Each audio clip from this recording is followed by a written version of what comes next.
তফসিরের কিতাবের মধ্যে কয়েকটা বর্ণনা আছে 3 বছর ছিলেন, 18 বছর বেমার ছিলেন।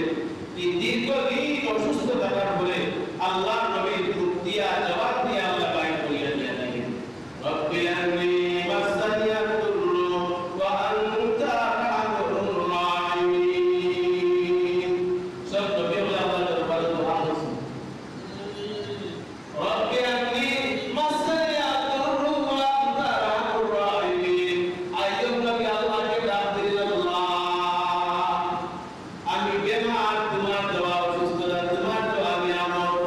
আল্লাহ দীর্ঘদিন যাবত আমি বেমার, ও আল্লাহ আমি যখন কষ্ট করতেছি, রব্বি আরনি মাসানিয়াদ দুররু, আল্লাহ আমি তো কষ্ট অনুভব করলাম, কিন্তু আনতা আরহামুর রাহিমিন, আল্লাহ তুমি আরহামুর রাহিমিন। এত মজার কাজ, আনতা আরহামুর রাহিমিন, আনতা আরহামুর রাহিমিন।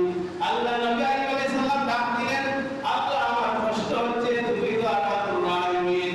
আল্লাহ নবী আইয়ুব আলাইহিস সালাম আল্লাহকে ডাকতে দেরি, মাশাআল্লাহ আইয়ুব নবীর ডাকে সাড়া দিতে দেরি করেন নাই।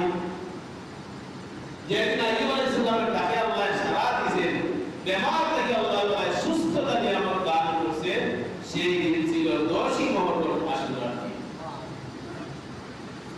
আশুরার দিনে মুস্তাফা নাম 10ই মুহররম আশুরার দিন আল্লাহ তাআলা আইয়ুব নবীকে আইয়ুব আলাইহিস সালামের কঠিন বেমার থেকে আল্লাহ তাআলা পুরাপুরি শিফা দিয়েছেন। এবং কি কুরআন মাজিদ সাক্ষী, যে পরিমাণ বেমার আগে সুস্থ ছিলেন, এর চেয়ে অনেক গুণ সুস্থতা এবং শক্তি বাড়িয়ে আল্লাহ তাআলা দিয়েছেন। এই জন্য এই 10ই মুহররম আশুরার দিন, আশুরার মাস, ইবাদত বন্দেগী করতাম, দোয়া করতাম, আল্লাহ দরবারে চাইতাম। কারণ কি এই দিন দোয়া করার মুস্তাহাব, এক সময় আশুরার মিলাদ বলে একটা জরুরি ছিল, যেভাবে